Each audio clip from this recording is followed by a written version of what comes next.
مولاي صل وسلم دائما أبدا على حبيبك خير الخلق كلهم. Dünyada kökler yerler yaratılgınca zaman, yaşırılgan hazna deyesi biz bulgan aman. Son bildirmege suyup halkka da öz kudratın bir ari nur yaratıp Muhammed koydu atı.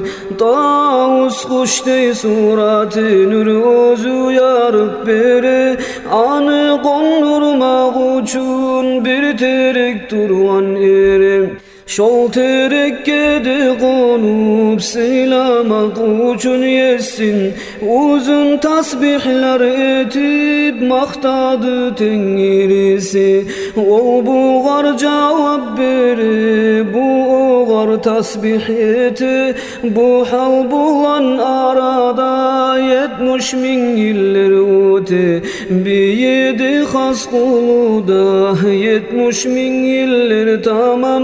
Yalnız ibadet ettiler arada arı kalam. Biri birinden töymey tөгülmey sırları da 7 günde yetmez mu 70 bin yıl barda. Her saat arta bara ol nurunu şavku var. Aşıklığın bilgen son ara gafirdi koyar. Şavkunu kamilligin görmege suyup yesi 12 birde salıp sınadı Tengirisi. Min keren min yıl kerek harısından ötmege şol kadar kulluk etip Allah'ına yetmege. Şavkunu güçü bulan uzak demey zamanı, artık ibadet etip açtı bir alanı. 12'den ötüp hakka yetişken saat uzun bir solu alıp tinçaydı buldu rahat. Munca kıyım görgen son boş koymay Allah'ını, şol bir soludan buldu 100 bin peygamber canım. Son alemni yaratıp kudratından Tengiri, taptılar yerli yerin kökleri yerler her birim. Maşrik bulan mağribke baktırıp şol nur yüzün, kökleri yerler her biri bezendirdiler uzun.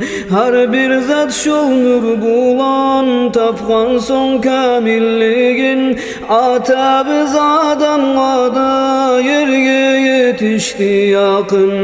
Kudratını kolu bulan etip adamla surat, şol bir mübarek nurunu saldı oğar amanat. Amanat degen nedir, ne sözde yazdı kalam. Şol nur üçün bolmasa bolmajak ekin adam.